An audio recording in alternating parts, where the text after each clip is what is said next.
All right. It looks like we are live. That took a second there. That last second in our countdown took like 3 seconds. Hi, everybody. Welcome to the Training, Learning, and Development Community. Happy Monday to you. We are here for the second part of Alan Natachu's wonderful series, What Makes an Accessible PDF Accessible? And there is a part 3 that I think we have scheduled for next week, maybe, was it? 2 weeks. 2 weeks. 2 weeks? Okay, good. Mm-hmm. Yeah. And so thanks, everybody, for joining us. Thank you, Mackenzie, Lisa, Kim. It's great to see you. Yeah, very excited to get the series going. But before we do that, I just want to say really quick, the Women of L&D event, which is happening this week on Thursday and Friday. I think I may actually run to capacity on that one.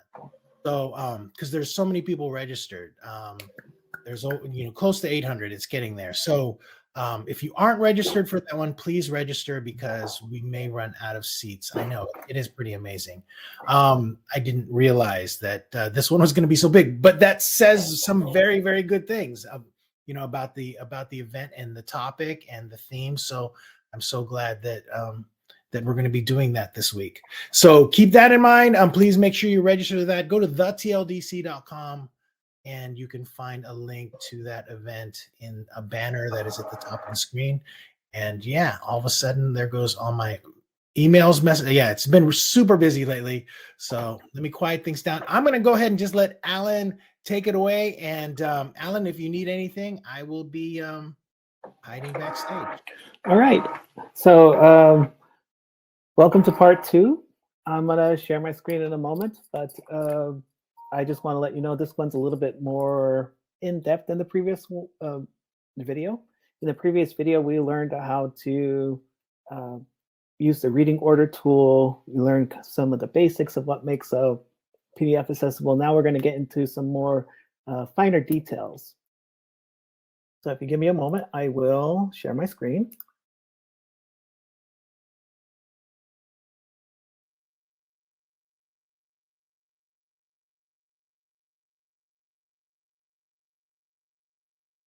And now, looks like my screen is being shared. Can I get confirmation in the chat, please? All right. So the last PDF, it was a very sparse PDF. It had a lot of graphics, short paragraphs, and sometimes when we make job aids, that's what we have. Sometimes we got to create longer documents, and that's what this one is. It's a longer document. I copy and pasted information from the Pac-Man Wikipedia page because I like Pac-Man and I like Wikipedia, and it's free. If we scroll down, we could see there's links, headings, footers, a couple of pictures, so on and so forth. So the first thing that we're going to do is check the accessibility on this. There are certain topics that I'm going to skip over because we covered those in the last video. I'm going to focus just on a few more advanced topics with this particular video. So I'm going to select accessibility from the right-hand side here. If you don't have it on yours in Acrobat, go to Tools, scroll down, and instead of open, it would say add, and it will add it to the right-hand side here. But then we go ahead and start that up. Accessibility, what we're going to do next is an accessibility check. Select that. The defaults are good. Select start checking, and it's going to give me a report as to what is missing here. Now, in the previous video, we talked about reading order. We opened up reading order. We're able to take a look at the page content order from top to bottom. 1, 2, 3, 4. This one's a little different because I'm going to switch to structure types. Oh, it doesn't break that up. We're going to have to do a little cleanup here. And the first thing that we're going to clean up is bullet points. Bullets are handled differently in Acrobat than they are in Word, PowerPoint, and whatnot. Before I do that, let me clean this up a little bit. That should be a heading 1. I select my text, select heading 1. One thing about selecting stuff is that, let me see if I can zoom in a little bit here, is that you have to circle the entire text in order to highlight something. And select the entire image if you want to select that image. If you go halfway with it, it won't select. So this is text. And let me put that aside. Make sure that this is text too. Now, even though I highlighted this text, it's showing up as one block. That's because here in my reading order options checkbox that says display like elements in a single block is selected. I want to unselect that, and that should break it up for us. We'll get into the scary part right here in a moment, but first we're going to focus just solely on the bullets.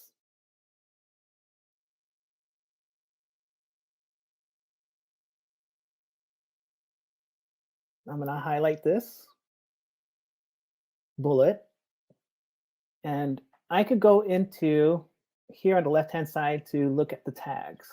In the previous video, I talked about tags, and that's sort of like how this is like a web page. It's similar to HTML. I could go here, select it, it will open it up. Oh, yes, I was using a dialog box. Let me pause my sharing. And let me share the entire screen this time. Entire screen. Okay, there we go. Let's see, reading order. There. Thanks for bringing that to my attention, Kim. All right, here's the left-hand side. Reading order. Go back here. Okay.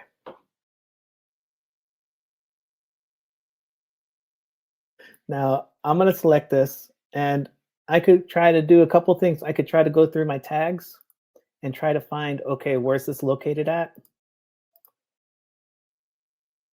Or I can select right click and, oh wait, no, that's right. Go here to the options and tags, and then select find tag from selection. It will take you directly to where that particular tag is. If I scroll down and select this here and do the same thing, the options panel, and then go into find tag from selection, it will take me all the way there to where this particular item's at. Now with this, it's the bullets, they're done a little differently. If you worked in HTML, you may have, you may know that it's set up in a specific way. If I take a look here in the tags, it's currently highlighted, this excerpt from the Pac-Man Wikipedia page. I see P, that tells me that's a paragraph. I see L, I, or L, Li, and P. L stands for list. Li stands for list item. We're going to have to break this up a little bit because there's two things that are missing. There's the list label and the list body. To do this, I'm going to open up my accessibility panel again, open up the reading order again, and I'm just going to select that bullet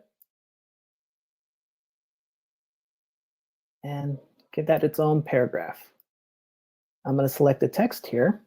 Let me zoom out. I'm working on a very small screen, so please forgive me. There. And I'm going to select this as its own text too.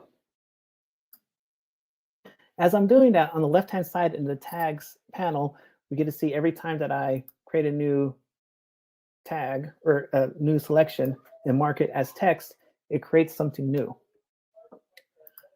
So I'm going to add the label and body to this. I have this text highlighted. It's marked as P, and I can see here it's highlighted here on the page. I'm going to right click, and then I'm going to go into properties. And then from there, under type, we're already in the tag section, and under type, I'm going to select and switch that to list label or label. And notice how it changed here on the left-hand side, LBL. That's what we want. Now, if I select this one, it tells me it's a paragraph, but that's actually a list body.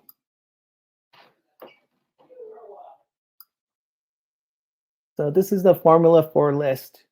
You got to have the list. You got to have the list item. And inside the list item, there is a label, which is the period up front, the little dot. And then you got the list body. I'm going to do the same thing here. I'm going to highlight these little bullets in this text.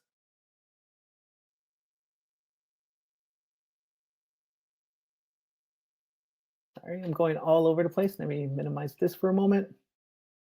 And then I'm going to go here, mark that as paragraph, mark these two as paragraphs, and that as a paragraph.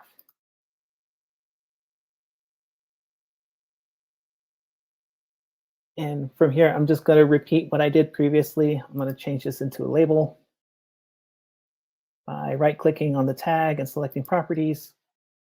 Under type, I'm going to select label. And then I'm going to select, whoops, it's already here. And then I'm going to select list item body. Now, by doing this, we think we would be done, but actually we need to do one other thing to make sure that everything reads correctly, and that's to create individual list items. List item should be for one item, either a numbered list, one item, or a bullet list, just one item. So how do we add another list item? I'm going to right click on it and then select new tag. And there's a lot of tags that we can use. The one that I just want is list. And then I select OK. Whoops, I'm sorry, list item. Let me remove that. Thank you. New tag, list item. You know that feeling that you get when someone's looking over your shoulder as you're trying to do work and you're trying to spell and you misspell everything? Well, that's kind of the feeling that I have right now. So please forgive me as I backtrack. All right, so I'm going to take this label and put it under list, put this body, put it under the label here. Whoops, I want to make sure that it's correct, meaning the list item opens up to both the label and the body. Start a new tag, list item, go up to here, take that and drop it inside of here, and take this and drop it inside of here. But make sure that they are stacked.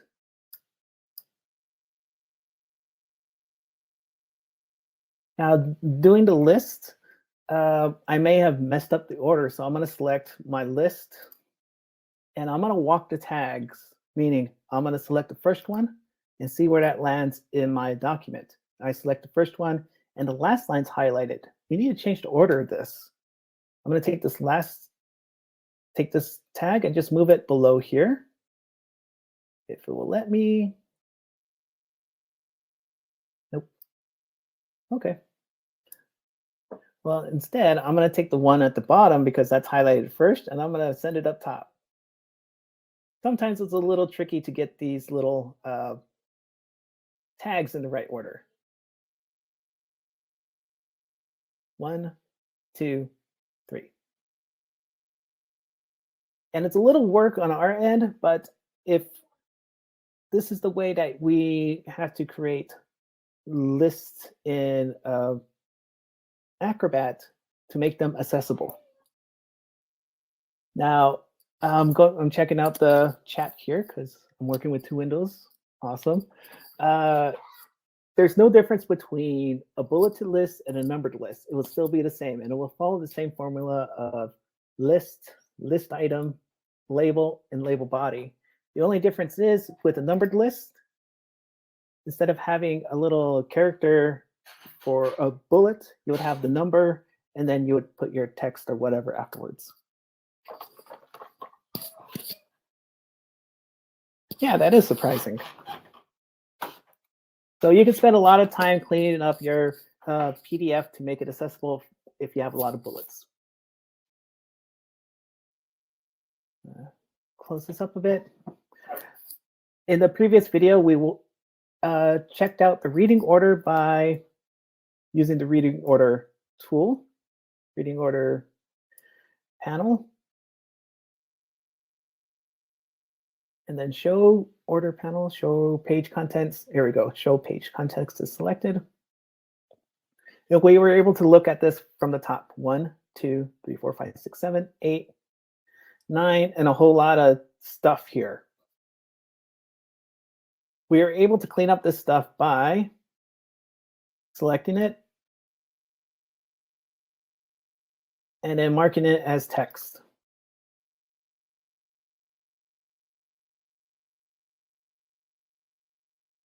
I'm going to go back into the tags panel here.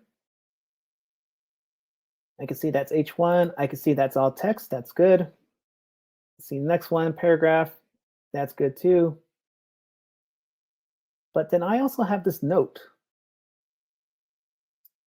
and a paragraph and a heading. Do you notice how that note went into my footnotes? Well, in this particular paragraph, there is a footnote right here. If I open up the paragraph, I got that highlighted. I really don't want to look in here for that particular spot.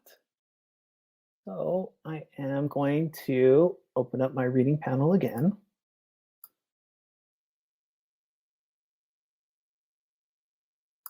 I got that one, that little tiny one still highlighted.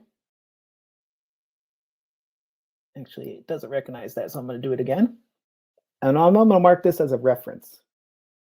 Now, after I mark it as reference, I want you to look at this side here on the left-hand side. Mark it as reference.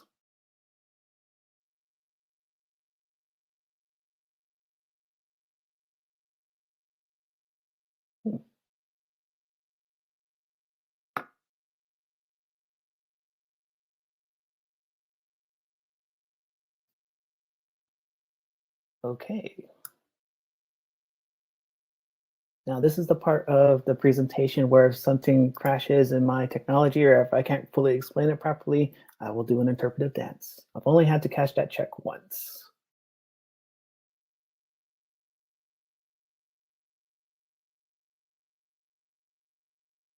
There you are. Slow down. There.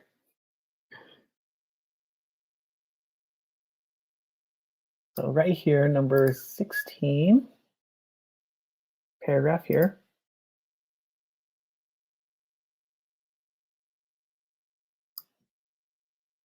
Why is it not letting me select that? Let me show elements as a single block. Let me highlight this and mark that as reference. And then it's not popping up as reference by itself.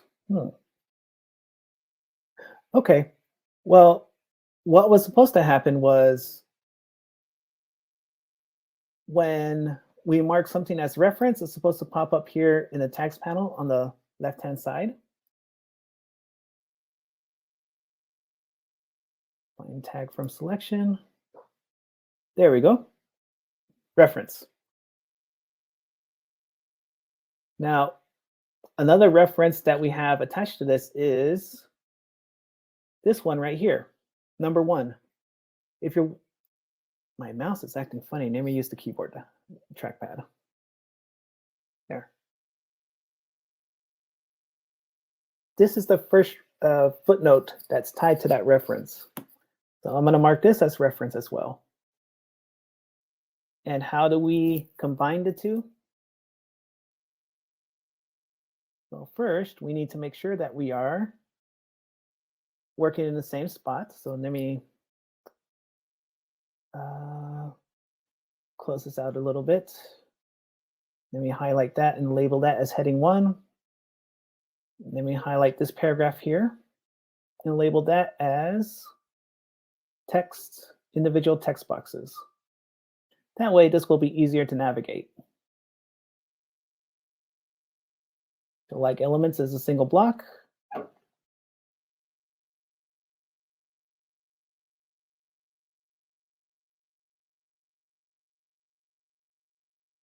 Sometimes when you're going through and editing your PDF, it can get kind of crazy. As you can see, there was a lot of different things in there. So I just highlighted everything and marked them as text, just so I could see where I was working at. Now I'm going to go back to this number 1, select that, and highlight that, make that a reference. That's what it was supposed to do. There were too many boxes earlier. Supposed to save 15, 16, 17, 18. It's supposed to go from 1, 2, 3, marking those individual pieces as text and just that little bit as reference. I'm going to go back down here because we had marked this one as reference. Select that. Go to, where was it? Not reading order. Find tag. Why can't I find you? Okay. Well, anyway, I'm going to select this and then I'm going to go back to reference again. And hopefully that will let me, that will show me where it's at. Nope. Ugh. Well, what was supposed to happen is it was supposed to let me find the reference tag and then that little number 1 on the list on the left-hand side, I would drag that first reference and put it right behind it. So it would read something like, let me turn this off. Because most video games of the time had themes of war or sports, footnote 1, Lamers, 1986, page 265.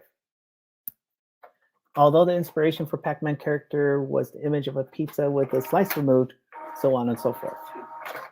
I don't know why it's not letting me do that. And sometimes you have to really play with the document in order to make it right.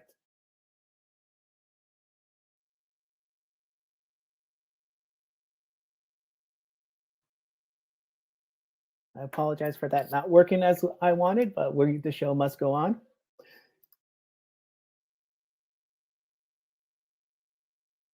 So we explored a little bit with tags. We can do a whole lot with tags. We get to investigate them by opening them up and see what they're about.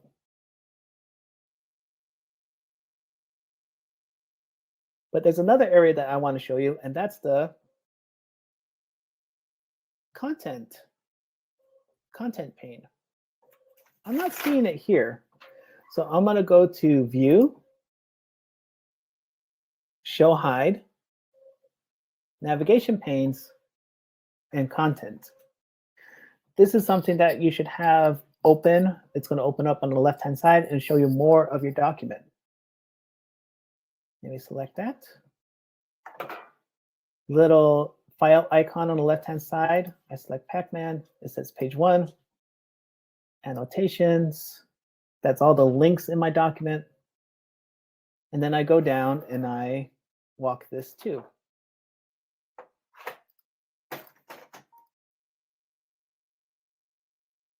And I'm just going down, clicking on these little individual things and seeing where they land. Remove this. This says path. Certain items named path are kind of blank images or images that shouldn't be there. If you take a look here, Japan, Maze Action Video Game, that's highlighted in pink. When this is highlighted, the path, it's recognizing that these are underlines. These are hyperlinks, so we want to keep the underlines there. If I were to delete it, it would remove those underlines. I undid that action so I could put them back. Game development, although reference 1. I was having trouble trying to find how to put the footnote in the proper place. Looks like I could do it from here. When you are kind of lost in the tags, this is where contents comes into play. I'll move this up here. Just change the order. Game development, that sentence, and then the next one should be number 1, and following that should be although, and continue onward. But in the previous, our last tag that we marked was a reference for this, the footnote. So I'm going to go down here and see if I could find something called reference. There we go. I'm going to take this and drag it up so that it's right here. And it should now read something similar to the like of this paragraph. And it should be number 1. And then from that reference, it should hit the footnote. And then after it reads the footnote, it should go back to the paragraph.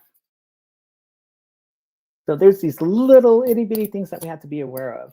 And if we can't find it in tags, we can't use the tags to find what we're looking for, then we go into the content panel. Now, here's the kicker.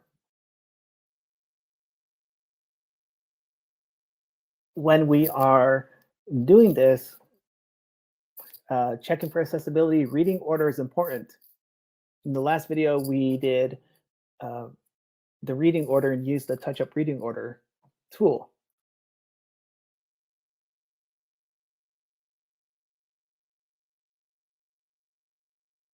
And we're able to see, okay, 1, 2, 3, 4, so on and so forth from the top. Well, not only do you have to check the reading order for this using that tool, but you should also check to make sure the reading order is the same in your tags. The tags is what most assistive technology will read. Most modern assistive technology will take a look at the tags and know this is where I start, this is where I need to go, and read down the list accordingly. Older assistive technologies will read the contents and the reading order. So in order to make sure that we are accessible not only to users who are using more current assistive technologies, but to make sure it could be used even further to people running, I don't know, I'm not up to date on Windows, so whatever the last version was, sorry, I'm a Mac user, and they would be able to open it up and read it. So we want to maximize the capabilities of screen readers being able to read this.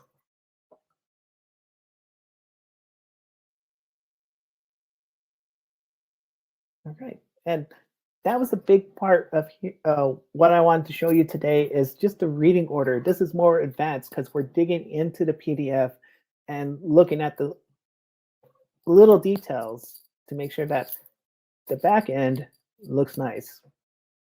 You can close these things out and we can look at our document and say, yeah, that looks good. But without going through and doing the individual steps to make sure that the document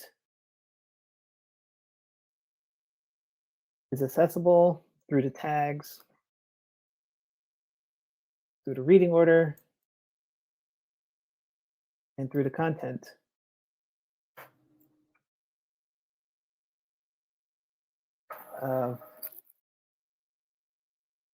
we're not doing justice to our learners.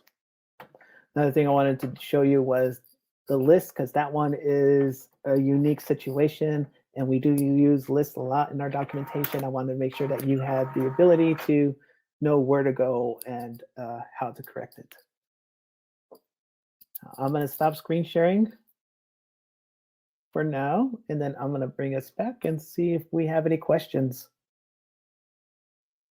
I know that was kind of technical. I wanted to make sure that it was all right. So I'm open for questions. Anything in chat? I got a question here, and then we open that up.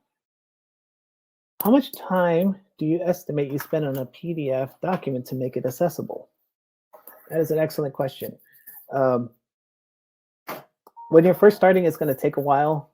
And for Word documents like that, where it's a lot of text, a couple of pictures, it might take me an hour for those 5 pages, maybe less. But yeah, that's what I was. As you start doing it more and more, you get to look for these different things, and you become accustomed to what needs to happen. So when you first start it, it's going to take a long time. But as you get more proficient, you will be able to be faster about it. And there's another tool out there besides Adobe Acrobat that could help out with this. I was trying to set up my boot camp to run Acrobat and this tool, but I couldn't get it to run. So in the next talk, I'm going to start out in Windows and show you that tool, because that really helps speed up the process. Nice. And it's free too. Yeah, because we were talking earlier that you were on a Mac, but if there are any considerations or advantages to either operating system, like using Windows versus Mac and doing this, if there are any major differences. Mm-hmm. Yeah, they both run Acrobat, and the Windows side, just because it has that extra tool that's free, it's specific for Windows, it has more power to it. So nice. Okay. Benefits of accessible PDFs beyond accuracy for screen readers. Right now, we're focusing on the technical side of the PDF. In addition to the technical side, we also got to think of the design side. We got to check our color contrast. We got to check our font size. We got to check to make sure that it flows from top to bottom, and so on and so forth. Because even though this is talking about the technical PDF accessibility, we still got to keep that in mind when we design.